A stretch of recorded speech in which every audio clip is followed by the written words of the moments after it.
Olá, amigos ouvintes! Como vocês estão? Estamos iniciando mais um podcast e dessa vez com temas super variados e importantes. Hoje a gente vai falar sobre manejo de resíduos, pegada hídrica, tratamento de carcaças na propriedade, enfim, tudo visando o meio ambiente e a redução de impactos para não comprometer o mesmo. Assuntos super atuais, né? Hoje, ao meu lado fisicamente, eu tenho uma convidada interna, que é a Marcela Morelli. Ela faz parte da equipe do Milk Point Mercado, que é um dos produtos aqui da AgriPoint. Ela é minha colega de profissão, também zootecnista, então seja muito bem-vinda, Marcela. Olá, pessoal, tudo bem? Muito obrigada pelo convite. Raquel, estou muito feliz de participar aqui com vocês. Então vamos lá. Bora, vamos fazer aí um podcast hoje um pouquinho diferente. E nada melhor do que fechar essa troca aí, nesse bate-papo com mais um zootecnista, né, pessoal? Tô brincando, tô fazendo jabá aqui da profissão já. Do outro lado da linha, a gente tem a honra, né, de contar com a presença e participação do Júlio César Pascali Palhares, que é pesquisador da Embrapa Pecuária Sudeste, localizada em São Carlos, interior de São Paulo.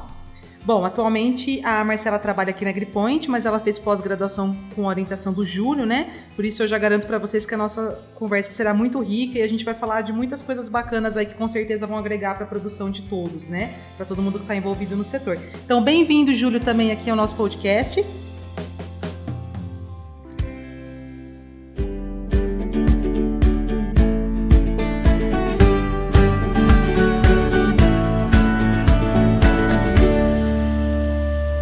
Obrigado, Raquel, pelo convite. É um prazer aí poder falar com os atores da produção de leite e a gente trazer algumas mensagens aí relacionadas à questão ambiental. Tem muita informação hoje sendo divulgada e muitas vezes deixa o público meio perdido, né? O que é fato, o que não é. É sempre bom a gente estar comunicando e esclarecendo alguns pontos. Bora, então. Então vamos lá. Bom, Júlia, a gente sabe que você aí na Embrapa, né, está envolvido em várias pesquisas de grande relevância para a pecuária leiteira nacional. Aí como que você está fazendo para trabalhar esses resultados tão importantes para que chegue de fato até o pessoal de campo? Aqui na Embrapa a Embrapa tem por missão primeira, né, desenvolver pesquisas, mas que essas pesquisas tenham relevância social para que realmente possa promover mudanças lá na ponta, principalmente dentro da cadeia leiteira para os produtores, né? Apesar de a gente também ter pesquisas que têm relação mais com a agroindústria e outros atores da cadeia de produção. Mas especificamente pensando aí nos produtores de leite, a Embrapa faz pesquisa e tem também um setor de transferência de tecnologia que tem essa função primeira, né? De transformar o que a gente gera em conhecimento numa coisa palpável, para que chegue lá na ponta e promova mudanças no dia a dia do produtor. O nosso exemplo de maior sucesso nesse sentido, né, que é reconhecido aí por todos da cadeia, é o programa Balde Cheio, que é um programa de transferência de tecnologia, e hoje dentro do Balde Cheio, além de todas as questões produtivas, como nutrição, manejo de pastagem, sanidade, a parte ambiental também está inserida, né? Então dentro aí do treinamento dos técnicos do balde cheio, dos produtores, hoje a gente transfere isso, né, para esses atores, para que eles consigam manejar ambientalmente as suas propriedades. E claro, não só no balde cheio, né, nós também temos parcerias com outras instituições e até com empresas. Uma parceria que nós já temos aí há 2 anos é com a Nestlé, dentro de 2 programas que nós participamos juntos com eles, que é a Nestlé Nature, não sei se todos já ouviram falar.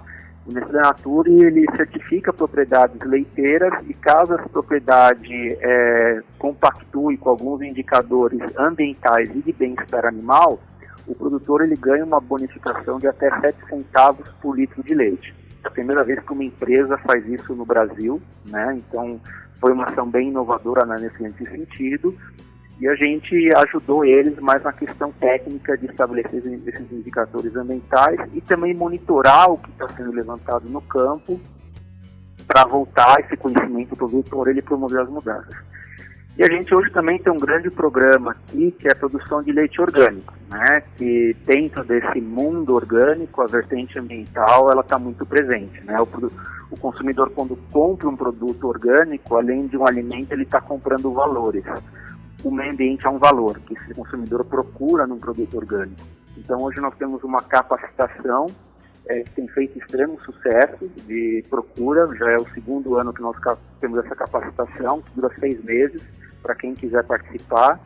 E também temos uma relação aí com produtores orgânicos, aqui na região de São Carlos existe um cluster de produtores orgânicos, que eles estão recebendo assistência não só da Embrapa, mas de outros parceiros desse programa orgânico da Nestlé, que envolve a Fundação Mokichi Okada, a certificadora IBD e tal, que traz conhecimento para essa conversão e estabelecimento da produção orgânica.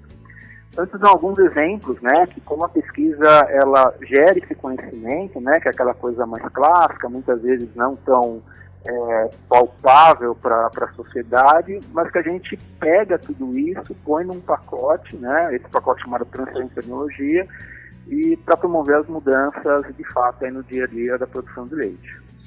Muito legal, Júlia. É muito importante, né, o trabalho que vocês fazem. Acho que a Embrapa Pecuária Sudeste ela é muito referência nisso. Eu, particularmente, tive a oportunidade de participar de um evento que a Nestlé que promoveu há uns 2 anos, quando ela estava iniciando aí no projeto de orgânicos, né? E foi muito legal, assim, a participação dos pesquisadores. Você também estava lá, eu assisti, acho que, uma apresentação sua, pessoal. E é legal essa troca, né? Porque para aproximar mesmo, eu acho que é uma pesquisa de ponta sendo feita com uma indústria, com os produtores ali, então isso eu acho que vocês fazem muito bem, né? Eu acho que é uma troca de muita excelência. E o Balde Cheio, como você citou, quem que hoje não conhece o projeto, né? O programa e está envolvido que está envolvido no leite, né? Impossível não falar de leite e não lembrar do programa Balde Cheio, que há muitos anos. Quanto tempo faz que tem o projeto? É bem antigo, né? O projeto ele fez, esse ano agora, fez 23 anos de história. 23 né? anos, legal que vocês vão agregando conhecimento, como você disse, né? Questões, por exemplo, de meio ambiente, conforme vai atualizando aí as coisas, vocês também vão passando direto para os produtores, né? Essa troca é muito, muito importante mesmo. E mesmo no balde cheio, porque hoje assim, tem uma pessoa que entra no balde cheio hoje, então ele está entrando nesse momento, mas nós temos históricos de produtores que estão há 10, 15 anos no balde cheio, né? Uhum. E que realmente estão já no seu limiar de capacidade produtiva. Então, os avanços já estão num estágio de polimento, né? Diferente de um cara que entra hoje no programa, tem muita coisa para ser consertada, então os ganhos são muito rápidos. Ele tem muita coisa a se fazer, então ganha muito rápido. Esse que já está num nível de intensificação muito grande, né, que já está fazendo tudo muito certo, os avanços são muito mais difíceis, né, porque ele está já no limite do sistema. E a questão ambiental aí é um grande contribuinte para a gente realmente entender o sistema como um todo, né, continuar promovendo o avanço desse produtor, mas considerando essas questões ambientais. Uhum. Uma coisa importante, Raquel, não que isso não seja específico da questão ambiental só, né? Sanidade, nutrição, para a gente promover grandes mudanças em qualquer produção animal, nós dependemos de todos. O produtor não faz isso sozinho, a agroindústria não faz isso sozinho, o governo não faz isso sozinho. Né? Por isso que nós chamamos aí complexos agroindustriais. Mas na questão ambiental, principalmente, é fundamental, né? Não adianta eu gerar um conhecimento aqui científico que a cadeia não internalize isso, né? Como uma coisa factível, possível de ser feita, porque simplesmente esse conhecimento não vai ser utilizado. A gente precisa gerar esses conhecimentos, colocar isso para a sociedade, para os atores da cadeia, né? Para que eles internalizem. Então, quando uma agroindústria, seja a Nestlé ou qualquer outra da produção de leite, abraça essas coisas, né, e fala, isso é importante, nós vamos fazer. A capacidade de capilarização disso é enorme, uma coisa que a Embrapa sozinha não teria, né. Então, você promove mudanças numa abrangência muito maior e de uma forma muito rápida, né. E chegamos lá cada vez mais perto nessa tão almejada sustentabilidade aí. Sim, e falando ainda sobre preocupação ambiental, Júlio, recentemente a gente publicou um artigo seu, né, no Milk, falando sobre uma pesquisa que vocês notaram que 3/4 das propriedades leiteiras, elas não dispunham aí de um sistema de armazenamento, né, o tratamento de efluentes oriundos da lavagem de instalações, de ordenhas, isso no estado de Minas Gerais. Essa questão, ela preocupa, né, porque determina alguns impactos ambientais negativos aí, tanto para a água, como para o solo, como para o ar. Como resolver isso, né, Júlia, essas questões específicas, assim, acho que como conscientizar o produtor, que é algo importante hoje, né, não só para a atividade, mas como para o meio que ele vive e para todo mundo que está envolvido mesmo na categoria, né, no setor, porque eu acho que eu tenho a impressão que antigamente a gente falava dessas questões, ainda havia um certo distanciamento, e hoje não tem mais como fugir, né? É só a gente estar com a anteninha ligada aí que a gente vê que tudo que se fala, até no consumo mesmo, né? Os consumidores, você mesmo citou que os consumidores, hoje eles compram valores. Então, eles também querem saber de onde está vindo o produto, como é que ele está sendo produzido. Então, o que você me fala aí, se você quiser citar um pouco sobre essa pesquisa também? Só um pouco contextualizar o que foi essa pesquisa. Dentro do programa Balde Cheio, nós criamos, pela liderança da pesquisadora aqui da unidade, a Cláudia Demore, atua na área de socioeconomia, ela foi criado o Índice de Adoção de Tecnologias, né? E esse índice está sendo aplicado em vários produtores do Balde Cheio, em vários estados brasileiros. É uma ferramenta em tempo real, o produtor consegue avaliar as várias dimensões produtivas da propriedade, junto com o técnico que assiste ele. Então, o índice é formado por a dimensão ambiental, sanidade, manejo de cria, nutrição. São várias dimensões, são quase 220 indicadores que são avaliados, né? O técnico junto com o produtor, e preenchendo a planilha desse índice, ele tem lá em tempo real uma avaliação dele, da propriedade, um histórico, né, porque isso se dá ao longo do tempo, e uma comparação dele com os outros produtores que teriam um perfil produtivo muito semelhante a ele. Então, esse índice ele começou a ser aplicado primeiramente no estado de Minas Gerais, que é o estado onde mais tem produtores que aderiram ao programa Balde Cheio, e esse estudo que você citou foi um retrato do período 2015 e 2017. A gente continua aplicando isso em Minas e também em outros estados, como Rio, Bahia, e estão sendo aplicados esse formulário. E daí isso ficou muito claro ali, né, que ao longo dos 3 anos, em torno de 75% dos produtores responderam que eles não dispõem de nenhum sistema de armazenamento ou tratamento dos resíduos gerados na propriedade. Daí você perguntou, né, bom, o que se fazer então? Qual que é o problema? Por que esse índice tão grande, né? Isso assusta. Infelizmente, se for aplicar em outros estados, outras das leiteiras do país, eu diria que não vai mudar muito essa situação. Esse número ainda é grande de produtores que não internalizaram essas coisas.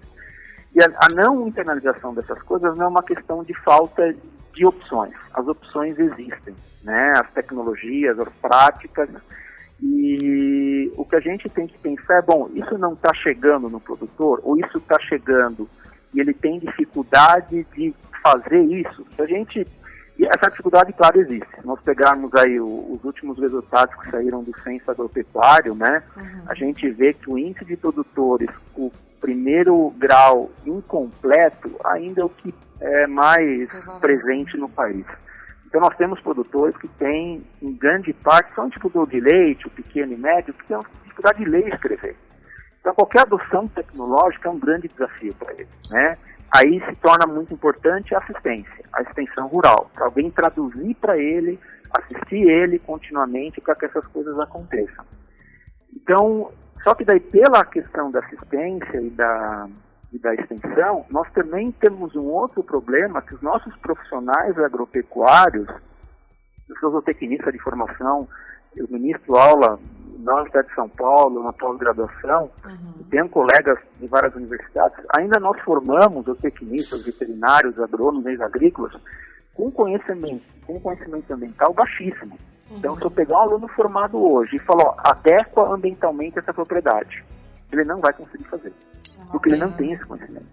Tanto que as pessoas que mais têm, os profissionais que têm mais atuado nisso, que é engenheiros ambientais, ecólogos, gestores ambientais, biólogos, que têm na sua formação base aí as questões ambientais de forma mais intensiva. Então não adianta também a gente achar que a gente vai promover mudanças lá na ponta quando a gente tem uma carência de profissionais, né? A Marcela viveu isso comigo, pode comentar. Eu sou muito questionado por produtores, Júlio, eu acho legal isso, eu quero que você faça isso na propriedade. Eu não tenho como fazer isso, não é um papel da Embrapa, né? E se eu for fazer isso para um produtor, por direito eu vou ter que fazer para todos que me questionarem. E a gente não tem perna para isso, né? E ele fala, então me indica um profissional que faça isso. Eu tenho dificuldade em indicar esse profissional, né? Eu tenho esses profissionais que passaram por aqui, como a Marcela passou, que teve uma formação durante aí o doutoramento que ela fez com a gente, né? Ficou aqui 4 anos absorvendo esse conhecimento e tal.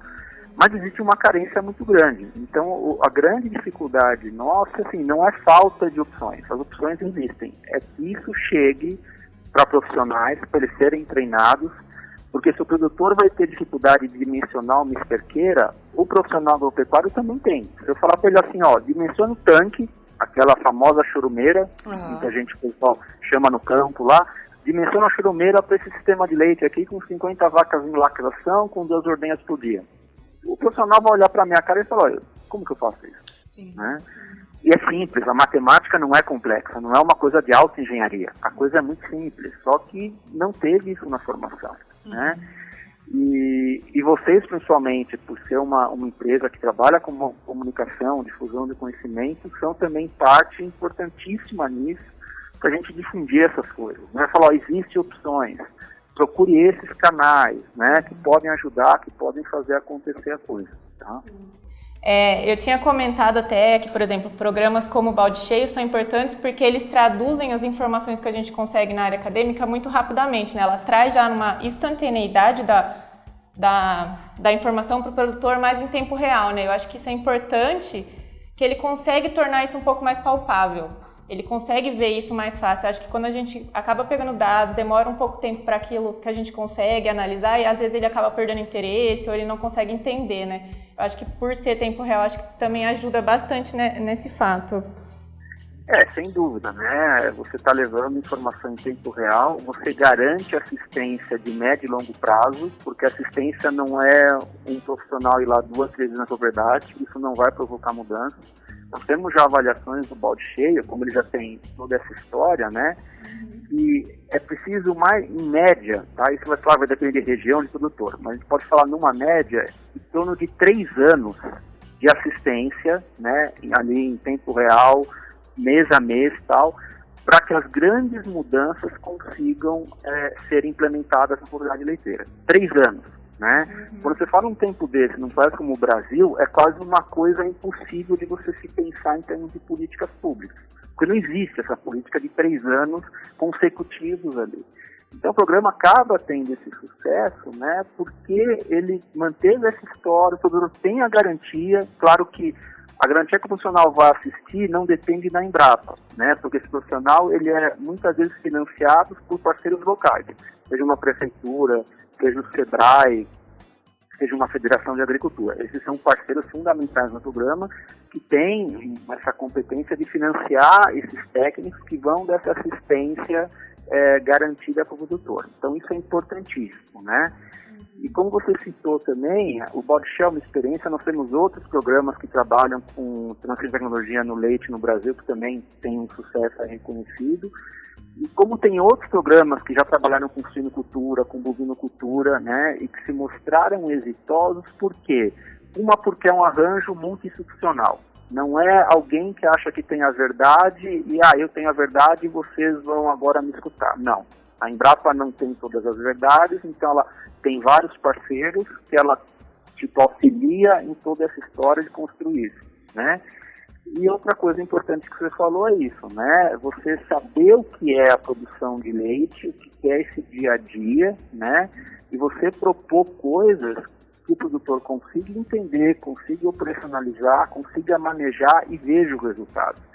Porque muitas vezes, se você está descolado da produção e chega com ideias mirabolantes, vamos pegar uma questão ambiental. Eu posso chegar com o produtor e falar assim, agora o senhor vai fazer um biodigestor aqui, para tratar os seus dejetos, porque o biodigestor é muito legal e tal. Se eu simplesmente achar que aquilo é o que ele precisa, sem analisar ele, sem saber o que ele quer de fato, quais as condições produtivas, financeiras, culturais que ele tem, o que vai acontecer? Ele pode até implementar o biodigestor. Em menos de um ano ele vai abandonar aquilo e falar que não presta e que não está funcionando, né? Porque foi imposto uma coisa sem considerar, sem ter uma negociação, né? um comprometimento entre todas as partes. Então é isso que faz as coisas acontecerem também, né? A ciência ela é muito dinâmica, ela gera muita coisa, mas do outro lado também, muitas vezes, para um produtor, somente quando isso é meio que regra na questão ambiental mundial, se você está num momento de crise, né? Vamos supor, vamos entender que o preço do leite está baixo aí, né? O produtor já está meio azedo porque não está recebendo quase nada e tal. E eu chego com um discurso ambiental, não, o senhor tem que fazer isso e tal. Ele vai olhar para minha cara e falar, cara, eu não consigo pagar as contas amanhã, né? Então, muito pouco ele vai fazer, né? Ou ele nem vai querer me escutar. Então, eu tenho que entender isso e falar, não, ele pode fazer coisas ambientalmente benéficas que vão reverter positivamente ou em reduzir o custo de produção dele ou até gerar alguma renda. Existem tecnologias com essa possibilidade. Mas a gente tem que analisar e levar essa coisa sabendo fazer essa tradução aí, né? Então ele pode, muitas vezes, ele não implementa por uma questão ambiental, ele implementa por uma questão econômica. Está ótimo, o meio ambiente vai por tabela ganhar ali, né? E é isso que a gente busca, né? A produção de leite com uma adequação ambiental. Então, o motivo que ele vai fazer é o que menos importa. O importante é que ele faça aquilo e que isso vai ter impacto positivo. Sim, eu acho que é o que você está dizendo, né, Júlia, que é importante ter um alinhamento aí também do produtor com relação à demanda dele e, assim, ele ter o conhecimento daquelas atitudes e ações que ele vem fazendo na propriedade, porque a gente sabe que tem muita coisa sendo falada, né, que nem você citou, por exemplo, o exemplo do biodigestor. Se o cara não tiver consciência do que aquilo vai trazer para ele, ou entender também sobre o processo, passa um ano, ele vai descartar, né, o sistema, vai falar, não está servindo para mim. Né? Então, acho que é importante ter esse conhecimento, né, do que o produtor está fazendo. E voltando um pouquinho ao que você falou anteriormente, que você falou da carência de profissionais. Você acha que as universidades elas têm que começar a abrir um olho para isso, Júlia, no sentido de colocar mais na grade aí dos universitários, né, algumas matérias, de repente, para o pessoal das agrárias, eu digo, né, para que eles saiam aí para o mercado um pouco mais capacitados, porque eu acho que isso é preocupante, né, de repente você ter aquela demanda ali de fazer algo e você não ter uma mão de obra suficiente, ou outros profissionais de outras áreas estarem tendo que se realocar aí nesse mundo das agrárias para ter que suprir aí uma carência de mercado, né, então como é que resolveremos esse problema, gente?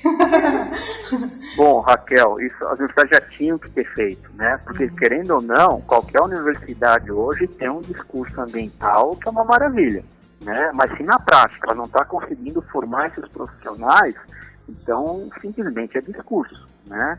Eu sou formado na Unesp Jabuticabal e tive a sorte sou formado já há 25 anos, de ter um orientador, que foi o professor Jorge de Lucas, que se aposentou recentemente, um maior especialista em gestor no Brasil, e desde aquela época eu trabalhava com isso e era ali uma ilha, né, na universidade, trabalhando com isso aí, né, e formou muita gente nessa área ambiental e tal. Mas interessante é as universidades parece que assim, elas falam que o profissional tem que buscar sustentabilidade, mas quando você vê a grade curricular ali, é muito pouca coisa, ou quase nada, né? Então, e assim, isso faz com que os funcionários agropecuários vão perder mercado para outros, né? Que têm formação ambiental, mas conhecem pouco ou quase nada de questões de produção animal. Então, aqui em São Carlos eu vivo muito isso, aqui não tem nenhum curso agrário, né, na cidade, mas tem 2 cursos ambientais, um na USP de engenharia ambiental e um na UFSCar de gestão ambiental. Então eu recebo muitos alunos da graduação para fazer estágio aqui de final de curso. Eles vêm aqui sem saber qual que é a frente e qual que é atrás da vaca. Né? Então eles olham aqui, isso é uma vaca, isso que dá leite e tal, e querem fazer estágio aqui. Então tem uma formação ambiental muito boa, mas não tem a mínima noção. Então esse profissional também, se ele propor a se fazer um plano de manejo ambiental na propriedade, vai ter muita dificuldade, porque ele não sabe o que o animal come, qual que é a rotina, o que tem que fazer para o animal dar leite, sabe? Esse profissional também tem que ser formado se ele vai atuar, né? Então, ele simplesmente, ele entrar no mundo agropecuário, muitas vezes ele traz tecnologias que funcionam muito no mundo urbano, mas que não podem ser implementadas no mundo rural sem conhecer a realidade. E aí o que acontece, né? O biodigestor é um caso muito emblemático disso, a história dele no Brasil. Nós temos pessoas que vendem essas tecnologias. Então, o único interesse delas é vender. Não chega o produtor e fala, se você implantar isso, você vai solucionar todos os seus problemas ambientais. O produtor geralmente está no desespero, quer uma solução e compra a solução. Ele é um vendedor, ele vai embora, ele cumpriu o objetivo dele. Ele não fica ali para acompanhar, para dar assistência, né? E daí a tecnologia vai ser queimada, o produtor vai falar que ela não funciona, quando na verdade não é, a tecnologia é boa, ela funciona. A questão é que ele não teve o conhecimento necessário e assistência para desenvolver aquela tecnologia. Mas em resumo, sim, nós já passou o tempo de a gente inserir nas grades curriculares, somente dos nossos alunos de graduação, né, essa questão ambiental. Porque eu pergunto para os alunos, o professor que te deu lá bovinocultura de leite, o que ele falou de resíduo? Nada. Ele falou, quer saber disso? Vai na biblioteca lá, vê se acha alguma coisa na biblioteca. Então, assim, a verdade é essa, está sendo profissional, que é isso, o cara vai fazer nutrição, sanidade, melhoramento, atribuições clássicas da produção animal, mas não é mais isso. A gente está falando hoje, um termo aí que eu ouvi recentemente, para mim foi uma novidade, de zootecnia de fermentação. Para essas questões da carne de laboratório, do leite de laboratório, isso é uma área que está se abrindo para a zootecnia, né? E que hoje quem está dominando isso? Engenheiro de alimentos, funcionários da nutrição, que é basicamente manipular a fermentação para produzir proteína no laboratório.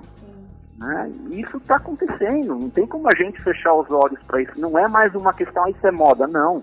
Isso chegou para ficar. Essas proteínas alternativas, não tem um nome ainda consagrado para isso, né? Alguns não querem que chame de leite nem de carne, mas essas proteínas novas aí, a gente já vê cadeias aqui no Brasil vendendo isso, né, de fast food. Então, se a gente não se despertar para isso, e o que é a maior propaganda de quem produz essas proteínas hoje, o que é? Elas, em termos de bem-estar animal e meio ambiente, elas são muito melhores que a convencional. Que a vaca lá, dando a sua lactação, tem que ter uma gestação e tal. A gente tem que se preparar para argumentar com relação a isso, né? Porque senão a gente só apanha. Sim. Júlia, complementando o que você falou, eu passei bastante por isso, né? Eu passei na pele isso, porque como zootecnista eu não tive muita coisa na parte ambiental. Eu tive que buscar na pós-graduação essa parte de área ambiental e eu acho que realmente falta isso na graduação. Tanto que eu acho que tem muita gente que teria se interessado pela área ambiental, que a gente perdeu muitos profissionais que poderiam ser muito bons nisso, por não saber onde buscar também isso, né? Porque se sente desolado ou muitas vezes o meio ali não ajuda muito, né? Porque querendo ou não, muitas vezes nós temos um meio aí um tanto quanto conservador nas ideias, que o cara fala, eu vou trabalhar com o meio ambiente. O próprio meio fala, não, você é louco, já põe esse cara pra fora, que não sei o quê, que ele não vai ser bem visto e tal. Então a gente tem que quebrar também, querendo ou não, isso é um fato, né? O meio agropecuário, seja no Brasil ou seja no mundo, ele tem uma tendência mais de conservador, de as mudanças serem mais devagar, né? Ele apanha muitas vezes até conseguir dar os passos aí. Mas a gente tem que ser mais ágil nisso, a gente tem que conseguir traduzir melhor o que está acontecendo e ser muito mais dinâmico nisso, né? Porque senão a gente fica para trás e também fica sem argumentação para sentar na mesa com quem quer que seja e conseguir argumentar que o que nós fazemos a gente faz com qualidade ambiental. Só para complementar, assim, é engraçado que na faculdade o pessoal que gostava mais dessa área de ambiente, né, de sustentabilidade era o pessoal roots, né? Realmente tem um preconceito. Já tinha ele nos votos. Eu sofri porque desde a graduação eu trabalho com isso. Então, eu já passei toda essa história e seus votos. Mas hoje eu falo para meus colegas de graduação, né, que a gente tem que contar, tá vendo? Você falou que não dá nada. Eu ia passar fome, que eu era louco da cabeça e tal. Mas agora eu tô numa empresa que eu adoro trabalhar, estou realizado. Então precisa acreditar também, a gente não pode se deixar levar pelo meio ali, falar e falar, né, acho que eu tô errado. Não, você acredita, tem base de conhecimento para falar, isso aqui é importante, tem que ser feito, segue em frente, né, que a coisa acontece. Boa, Ju. Bom, Júlia, aproveitando o tema, vamos falar um pouco assim sobre o tratamento de carcaças. Quais são as sugestões que você tem para a gente fazer um destino correto? Comentar um pouco sobre isso. Bom, o que está mais à mão hoje para o produtor aí, em termos de custo e tecnicamente aí é um tratamento simplificado e eficiente, é a compostagem de carcaça, né? Muitas vezes o produtor acha, não, mas eu vou compostar uma vaca de 500, 600 quilos. A compostagem ela culturalmente já está muito bem internalizada no setor de aves e suínos no Brasil. Há mais de 20 anos, você vai em qualquer propriedade aí de suinocultura e avicultura, somente no sul do país, existem lá as casinhas de compostagem que eles falam, então foi muito bem internalizado. Na questão de ruminantes, e de grandes ruminantes, somente bovinos de corte de leite, ainda tem muito tabu, né? Somente de achar que não dá, o animal é muito grande, ou que fazer a compostagem é um ponto de proliferação de mosca, que animais silvestres vão lá e aquilo vai ficar exposto e tal, né? Tudo isso são tabus, porque não é você fazendo a compostagem da forma tecnicamente correta, né? Nada disso vai acontecer. Não vai dar cheiro, ela não vai ser um ponto de trânsito de animais, irem revolver a tua, que chama de leira de compostagem. E para uma vaca desse tamanho, de 500 ou 600 quilos, em 6 meses, o que você vai sobrar ali é praticamente os grandes ossos. Um osso do fêmur, uma caixa craniana, todo o resto, couro, músculos, isso vai ser degradado, né? A compostagem, como qualquer processo de tratamento, é um processo biológico. Micro-organismos que atacam a matéria orgânica e se alimentam daquilo e vão fazer o tratamento, tá? Então, fazer a compostagem é tipo uma receita de bolo. Imagine que a leira é um bolo.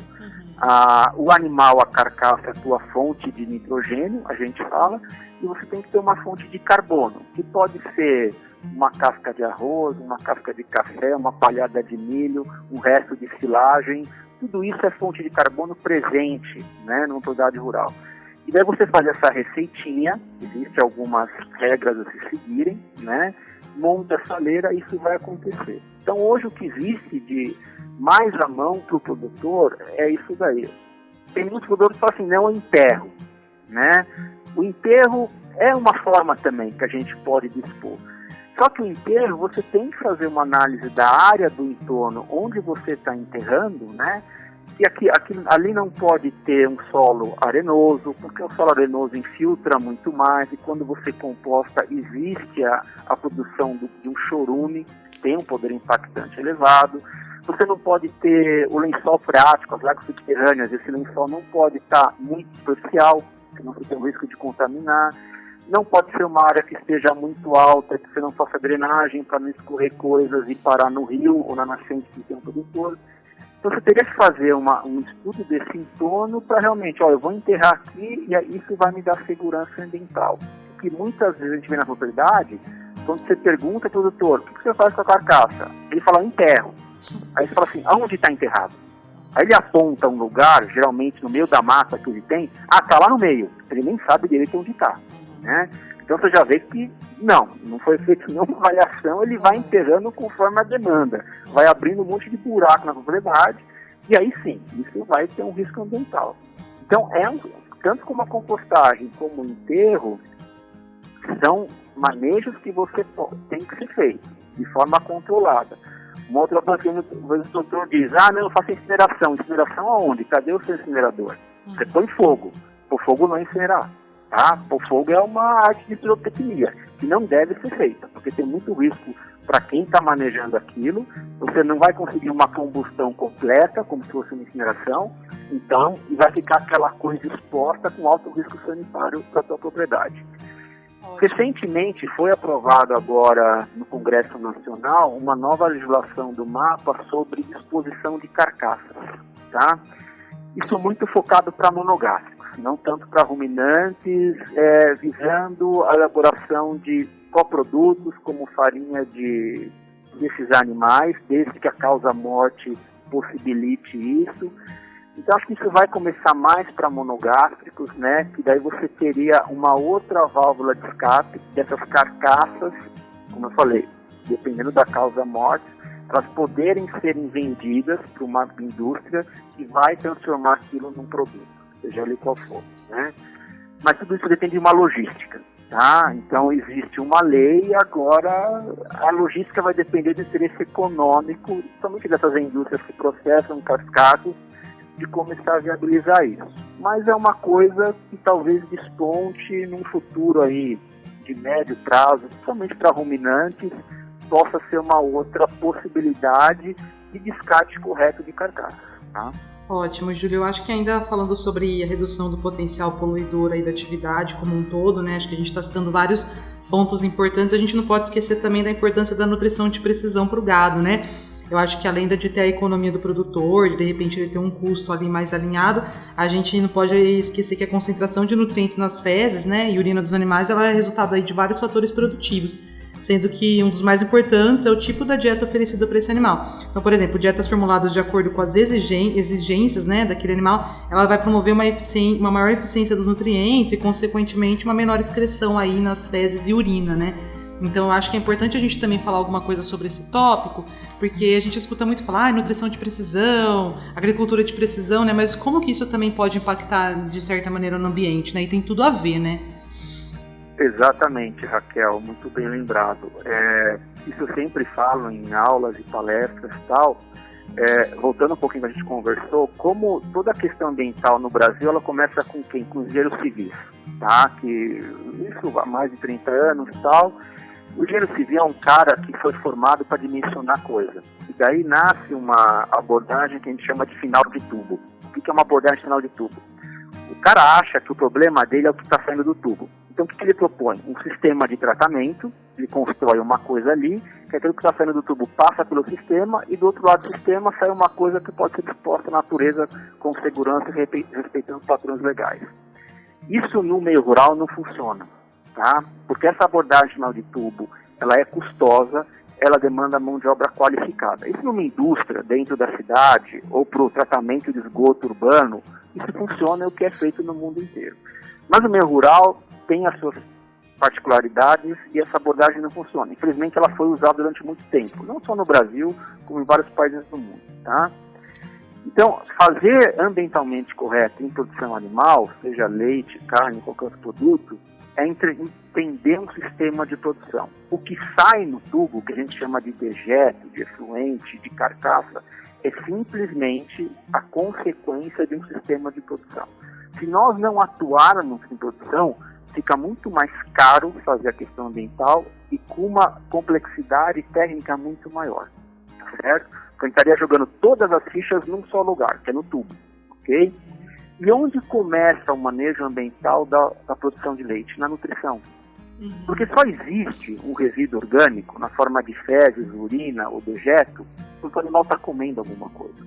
Quanto mais incompetente nós formos em fazer nutrição animal, maior vai ser o impacto negativo daquele sistema de produção. Tá? Então, fazer nutrição bem feita, o que você chamou de nutrição de precisão, aí começa o manejo ambiental de qualquer sistema. Tá?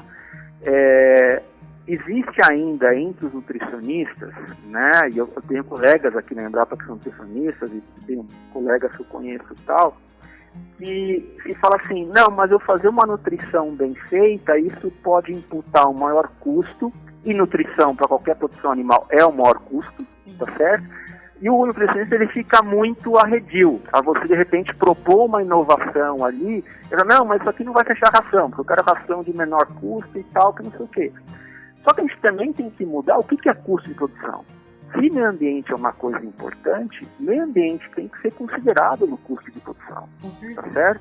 E se eu promovo um manejo nutricional que vai impactar positivamente e reduzir o custo do manejo ambiental, essa ração acaba se viabilizando. A gente tem um trabalho não para produção de leite, mas para suinocultura, que foi feito com o professor Gameiro, aqui de Pirassununga, na USP, que a gente avaliou várias tecnologias nutricionais para a suinocultura e o impacto disso no manejo ambiental. E a conclusão foi essa, né? Quanto mais ambientalmente correta aquela nutrição, menor era o custo ambiental de você fazer a esterqueira, ou de você fazer o biodigestor, ou de você distribuir aquele fertilizante na área de lavoura de milho, tá certo? Isso a gente validou para a suinocultura, certamente seria a mesma coisa para o bovino de leite, né? A Marcela participou de um outro estudo que a gente fez aqui, que nós manipulamos o teor de proteína bruta da dieta de vacas em lactação e para ver como que isso impactava a eficiência hídrica desses animais. O que seria essa eficiência hídrica? Litros de água por quilo de leite produzido. E ao longo de toda uma lactação, né, então ficaram em média 305 dias dessas vacas em lactação, a gente monitorando isso, tá? E a gente conseguiu, em média de consumo de água dessas vacas, ao longo da lactação, as vacas que tinham uma proteína ajustada à sua demanda, né, ou seja, uma proteína mais precisa na dieta, beberam em média 3 litros a menos de água por dia do que as vacas que a gente fixou uma proteína em 20% da dieta. Tá? Você multiplica 3 litros por 50, 100, 200 vacas por 305 dias, a quanto de água você está economizando só por fazer nutrição correta, né? Além de isso, a água que entrava pela boca dos animais, né? Essas vacas também excretaram fezes e urina com menor potencial poluidor, entende isso? Menor concentração de nitrogênio, fósforo e potássio, tá? Então você manejar isso é mais fácil, é mais barato, porque você tem menos nutrientes ali para serem manejados, ok? Então a gente tem que aliar essas coisas, né? Não tem como, eu sempre trabalhei com manejo ambiental, sempre tive por regra, apesar de ser zootecnista, eu sou péssimo em nutrição, né? Eu não formulo, eu sempre estou aprendendo com os nutricionistas, mas sempre me obriguei a trabalhar junto com eles, né? Levando essa questão ambiental, falei, vamos formular e vamos ver o impacto disso. Claro, ver impacto ambiental, considerando também toda uma avaliação econômica, né? Não adianta a gente propor uma nutrição que economicamente vai quebrar o produtor. Não é essa a vertente, tá? Você tem que fazer essa avaliação ambiental, tem que fazer a avaliação econômica, né? A Marcela mesmo, o projeto dela que a gente fez aqui em conjunto era com gado de corte, também manipulando dietas, mas aí subprodutos e dietas convencionais. E também a gente mostrou que a dieta com subproduto tem um maior valor ambiental e tinha um custo que podia ser aceito e não prejudicou o desempenho dos animais em nada, né? Então, cada vez mais esse tipo de trabalho, porque também foi-se o tempo que a gente produziu uma ciência de caixinhas. Você tinha um nutricionista, você tinha um cara da mastite, você tinha um cara do bem-estar, você tinha um cara de pastagem, cada um no seu quadrado lá achando que ia resolver o mundo. Não é mais essa ciência que vai dar os grandes avanços, né? É todo mundo sentar na mesa, você tem uns especialistas, né? Isso sempre vai ter. Mas que essas caixinhas se conversem, né? Se compartilhem o conhecimento e que a gente leve um pacote, né? Para o setor e fala assim, manipule isso aqui que eu vou emitir menos gás de estufa, eu vou consumir menos água, eu vou manter a minha produção de leite sem problema nenhum. É aí que a gente vai avançar. Sim, eu acho que assim, um resumão da nossa conversa é que quando a gente fala aí de potencial poluidor da atividade, a redução disso tudo, né, como pensar mais no meio ambiente, a gente pode listar vários itens, né? Às vezes a gente fica focado num só, placa fotovoltaica, ou só em alguma coisa que está batendo numa tecla só, e olha quanta coisa que dá para ser feita, né? Desde uma manipulação de uma carcaça, até uma nutrição de precisão, até gestão da água, enfim, é um assunto muito, muito amplo, né? Então acho que parte da conscientização dos produtores, acho que de uma maneira geral, até descarte mesmo dos utensílios que eles utilizam no dia a dia, acho que pequenas coisas já começam a fazer uma diferença, né? Às vezes a gente não tem essa noção. Aqui no trabalho mesmo, recentemente a gente instalou umas lixeiras aqui de reciclagem e era um negócio que a gente não fazia. A gente falou, nossa, chega no fim do dia, o saco tá lotado de coisa de reciclado, né? A quantidade que tem, né? E somos, assim, 25 funcionários. Então, nossa, quanta coisa que a gente consegue acumular. Então, acho que pequenas ações, né, que podem sendo feitas aí ao longo do tempo. Não, com certeza. Eu acho que... falo assim, muitas vezes o avanço, porque assim, existe também um discurso que o meio ambiente é caro, é inviável, né? Nós temos tanto conhecimento gerado que muitas vezes não é uma questão de investimento, é uma questão de mudança cultural, tá? É pegar o sistema do cara, entender o que ele está fazendo e propor uma mudança cultural. Muitas vezes essa mudança cultural é muito mais difícil que a mudança financeira, porque ele está arraigado aquilo nele, aquele velho discurso do campo, mas meu pai fazia assim, eu faço assim, que eu vou mudar? Então, tem que mudar, porque as coisas mudaram, a sociedade mudou, né? É como você falou, há 10 anos atrás, se alguém pusesse lixeira para separar lixo aí do escritório de vocês, falar que a pessoa é louca, o que você está fazendo? Né? De onde você tirou essa ideia? Hoje, não ter isso, aí é uma coisa... Não, mas como que vocês não separam aqui? Como que vocês consomem copinho de plástico? Cada um tem a sua canequinha. Isso são coisas que viraram comum hoje em ambiente de trabalho, né? Porque mudou, os valores mudaram e tal. Então, a produção animal, ela tem que também entender isso, por mais que seja doído no começo, e toda mudança é doída no começo, a gente sai de uma zona de conforto, mas ela tem que acontecer. Você citou um caso aí que é uma caixa preta. Outros resíduos que a gente não falou aqui, tipo, orgânicos e inorgânicos, uma seringa, uma luva, um frasco de antibiótico. Para onde está indo isso na sociedade? Né? A logística para você recolher essas coisas e tal ainda não está instituída. Isso é gerado rotineiramente no sistema de produção. Né? São outros resíduos que fazem parte do dia a dia da produção. E que a gente tem, existe legislação para isso, que regula como fazer, mas a forma para fazer ainda está muito distante de chegar na rotina da produção, no dia a dia. Tá? E a gente sabe que isso acaba sendo disposto de forma incorreta também. Tá? Então, assim, coisa para fazer não falta. Então, eu estou garantido, por mais que tenha a reforma da Previdência, serviço não vai faltar. Eu vou ficar bastante tempo trabalhando ainda, mas serviço não vai faltar. A gente agradece aí seu trabalho. Mas a gente tem que avançar, né? A gente tem que, pelo menos o arroz e feijão, a gente tem que fazer, né? Como eu falei, o arroz e feijão, o que é? Um líquido que sai de uma ordenha, esse chamado efluente, ele tem que ser armazenado, ele tem que ser manejado. Ele não pode correr a céu aberto e, conforme a natureza determina, ele vai parar em algum lugar que não devia parar. Né? Então, isso é arroz e feijão. Né? A gente tem que começar a fazer isso. Se a gente já der esse avanço, claro, tem outras coisas para fazer, mas a gente sabe que é um passo de cada vez. Para terem noção, né? Hoje a produção animal com maior status ambiental no Brasil é a suinocultura, tá? Que mais avançou nos últimos anos, né? Que tem uma maior qualidade ambiental, uma fazenda suinícola, hoje que se for no Brasil, em qualquer região. Por que isso aconteceu? Porque os suinocultores, a cadeia suinícola é super conscientizada? Não foi por causa disso, tá? Foi porque foram os primeiros animais a começar a apanhar para a sociedade, somente no sul do país. A produção começou a ser muito contestada, isso lá em 1990, a sociedade, a promotoria pública começou a apontar para as agroindústrias, os produtores, falaram: o que vocês estão fazendo? A gente não aceita mais isso.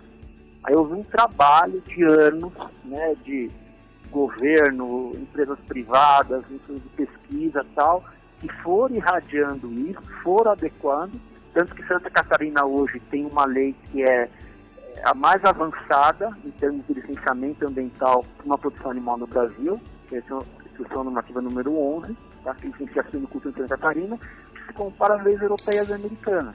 Né? Por que eles chegaram nisso? Porque eles detectaram problemas ambientais tão grandes que tinha que ser ajustado isso. Tá? Nós, da produção de leite, não precisamos passar por isso, porque isso é o remédio doído. A gente está num estágio anterior. É mais fácil fazer, se a gente começar a fazer agora. Se a gente deixar a coisa correr, a gente chega num estágio como chegou a suinocultura, que daí o remédio é muito mais amargo. Não vai ser uma aspirina, vai ser uma injeção daquelas bem doídas, né? Tá? Então a gente tem que aprender com essa história. Né? A gente não pode... E essa história não é do Brasil. Essa história é da Europa, essa história é a história americana, é a história na China hoje, né? Com todo um problema sério que a China tem lá com a peste suína. Eles estão proibindo produções suínas em várias regiões do país, também por questão ambiental. Estão remanejando a produção. Imagina a China fazer uma coisa dessa.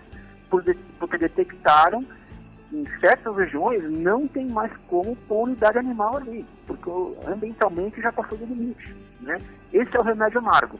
A gente está longe disso, mas nós temos que fazer a lição de casa, para não tomar esse remédio. Boa, Júlio. Gostei aí.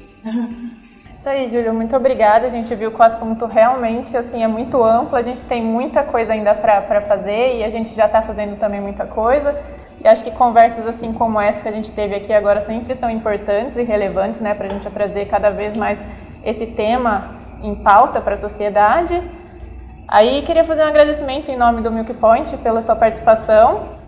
Eu que agradeço vocês pela abertura do espaço e principalmente pela escolha da temática, né, de trazer essa temática aí para ser discutida, a gente conversar durante esses minutos. Isso é fundamental, né? Porque vocês têm um poder de comunicação extremamente abrangente, uma empresa respeitada em todo o setor.